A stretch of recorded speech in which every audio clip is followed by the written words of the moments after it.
कलयुग में भगवान में मन लगना बड़ा ही दुष्कर काम है।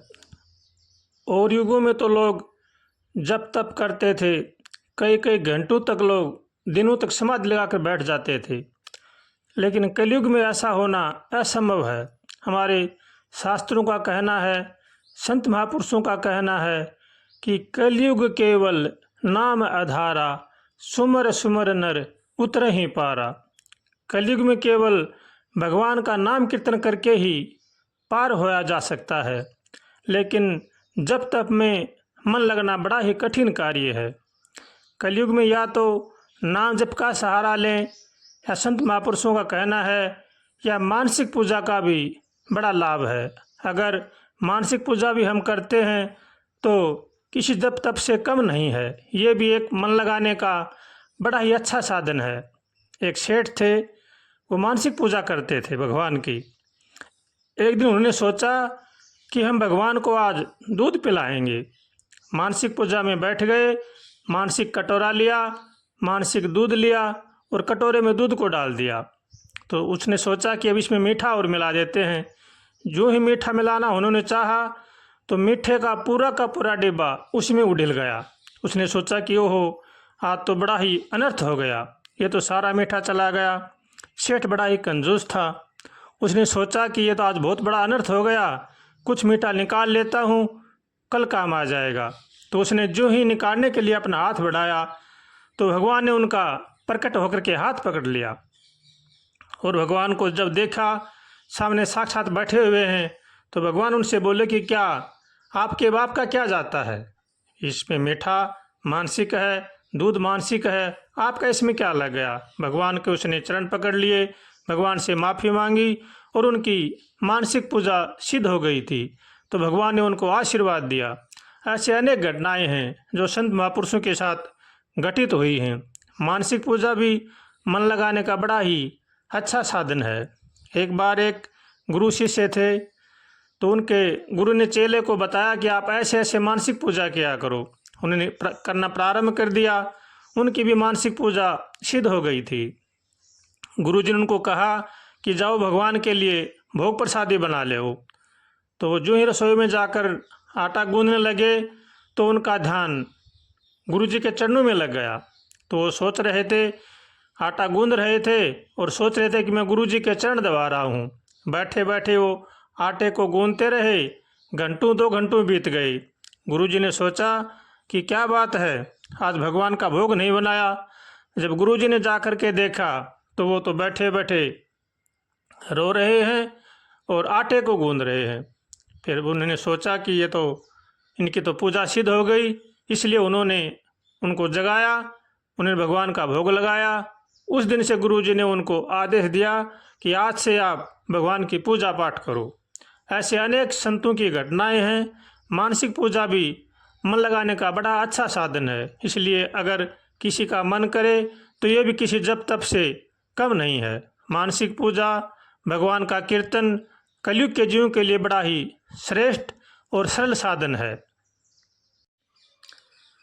ना धेला लगता है, ना पैसा लगता है, हो राम सुमर के देख ले तू कैसा लगता है। मानसिक पूजा में न कोई खर्चा लगता है। मन में भगवान की पूजा करने के लिए सुबह ब्रह्म मुहूर्त में उठ करके स्नान करें और अपना आसन लगा करके बैठ जाएं। और मानसिक आसन भगवान का भी बड़ा सुंदर आसन लगाएं, उसमें भगवान से प्रार्थना करें और मन में साक्षात सोचें कि भगवान इसमें साक्षात विराजमान हैं। ऐसा विचार करके भगवान का मानसिक पूजन करें। मानसिक पूजन में भगवान को गंगा जल से स्नान कराएं, फिर भगवान को अच्छे अच्छे आभूषण वस्त्रों उनको पहनाएं, उनका श्रृंगार करें। ऐसा मन में विचार करें और फिर भगवान की धूप दीप से आरती सजाएं और भगवान की आरती करें।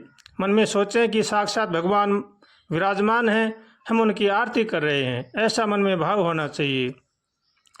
फिर अच्छे अच्छे पदार्थ बना करके भगवान को उनका भोग लगाएं और भगवान को प्रसादी पवाएं। ऐसा मन में विचार करें तो भगवान कहीं दूर नहीं हैं। हमारी प्रार्थना जैसा जिसका भाव होता है वैसी प्रार्थना भगवान जरूर सुनते हैं। इसलिए मानसिक पूजा भी कोई यज्ञ जप तप से कम नहीं है। जैसा जिसका भाव होता है वैसा ही फल प्राप्त होता है। और फिर भगवान से प्रार्थना करें। शांताकारं भुजगशयनं पद्मनाभं सुरेशं विश्वाधारं गगनसदृशं मेघवर्णं शुभांगं लक्ष्मीकान्तं कमलनयनं योगविरधानगम्यं वन्दे विष्णुं भवभयहरणं सर्वलोकैकनाथं। जिनकी आकृति अतिशय शांत है, जो शेषनाग की शैया पर शयन किए हुए हैं, जिनकी नाभि में कमल है, जो देवताओं के भी ईश्वर और संपूर्ण जगत के आधार हैं, जो आकाश से दृश्य सर्वत्र व्याप्त हैं, नील मेघ के समान जिनका वर्ण है, अतिशय सुंदर जिनके संपूर्ण अंग हैं, जो योगियों द्वारा ध्यान करके प्राप्त किए जाते हैं, जो संपूर्ण लोकों के स्वामी हैं, जो जन्म मरण रूप भय का नाश करने वाले हैं, ये से श्री लक्ष्मीपति कमलनयन विष्णु भगवान साक्षात आसन पर विराजमान हैं। जैसा जिसका भाव हो, राम जी का भाव हो, कृष्ण का भाव हो, विष्णु भगवान का भाव हो, शंकर भगवान का भाव हो, जैसा भी जिस रूप में भाव हो, ऐसा सोच करके भगवान का ध्यान करें और भगवान से प्रार्थना करें। असंख्य सूर्यों के समान जिनका प्रकाश है, अनंत चंद्रमाओं के समान जिनकी शीतलता है, करोड़ों अग्नियों के समान जिनका तेज है, असंख्य मुरुद्र गुणों के समान जिनका पराक्रम है, अनंत इंद्रों के समान जिनका ऐश्वर्य है, करोड़ों कामदेवों के समान जिनकी सुंदरता है, असंख्य पृथ्वियों के समान जिनमें क्षमा है, करोड़ों समुद्रों के समान जो गंभीर हैं, जिनकी किसी प्रकार भी कोई उपमा नहीं कर सकता। वेद और शास्त्रों ने भी जिनके स्वरूप की केवल कल्पना मात्र की है, पार किसी ने भी नहीं पाया। ये से अनुपम श्री हरि भगवान को हम साष्टांग प्रणाम करते हैं। ऐसा मन में विचार करना चाहिए और भगवान से प्रार्थना करनी चाहिए। जो सच्चिदानंदमय श्री विष्णु भगवान मंद मंद मुस्कुरा रहे हैं, जिनके सारे अंगों पर रोम रोम में पसीने की बूंदें चमकती हुई शोभा देती हैं, ये से पतित पावन श्री हरि भगवान हमारे सामने साक्षात विराजमान हैं। और भगवान से प्रार्थना करें और भगवान की मानसिक पूजा करें। मानसिक पूजा भी किसी यज्ञ जप तप से कम नहीं है। ये कलियुग जीवों के लिए मन को एकाग्र करने का बड़ा ही अच्छा और सरल साधन है। मानसिक पूजा करें, चाहे भगवान का कीर्तन करें, कलयुग में बड़ा ही महत्वपूर्ण है। इसलिए जो मनुष्य अपना कल्याण चाहता है, उनको बड़े भाव के साथ चाहे मानसिक पूजा करें, चाहे भगवान का कीर्तन करें, बड़े भाव के साथ करना चाहिए और भगवान से प्रार्थना करनी चाहिए। हे नाथ, हमें सद्बुद्धि दो, सद्विचार दो, ताकि संसार की बुराई से बचें। ऐसे भगवान से रोज कातर स्वर से प्रार्थना करनी चाहिए और भगवान का होकर के भगवान का भजन करना चाहिए।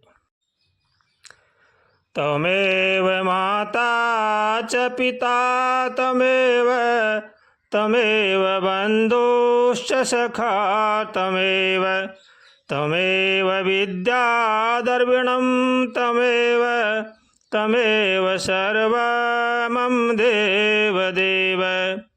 आप ही माता और आप ही पिता हैं, आप ही बंधु और आप ही मित्र हैं, आप ही विद्या हैं और आप ही धन हैं। हे देवों के देव, आप ही मेरे सर्वस्व हैं। हे भगवान, आप ही मेरे सब कुछ हैं।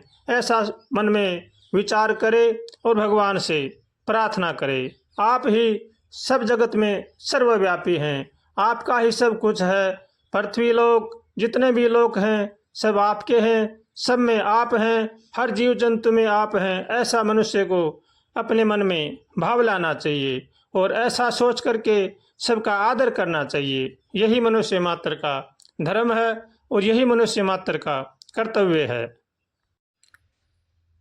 कलिजुग समजुग आन नहीं, जो नर कर विश्वास, गाय राम गुण गण विमल, तरही सहज बिन प्रयास।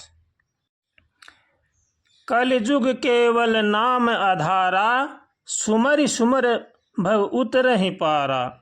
कलजुग समजुग आन नहीं, जो नर कर विश्वास, गाय राम गुण गण विमल, भव तर बिनहि प्रयास। राम नाम मन दीप धरूं, जिह देहरी द्वार, तुलसी भीतर बारे हूँ, जो चाहसी उजियार। सकल कामनाहीन जे, राम भगति रस लीन, नाम सुप्रेम पीयूष हद, तिन्हु किए मन मीन। सबरी गीत सुसेवकनी, सुगति दीन रघुनाथ, नाम उधारे अमित खल, वेद विदित गुण गाथ।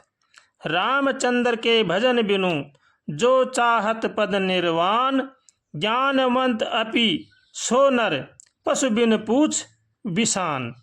बारी मथे गिरत होई बरु, सिकता ते बरु तेल, बिनु हरि भजन न भव तरहि, यह सिद्धांत अपेल।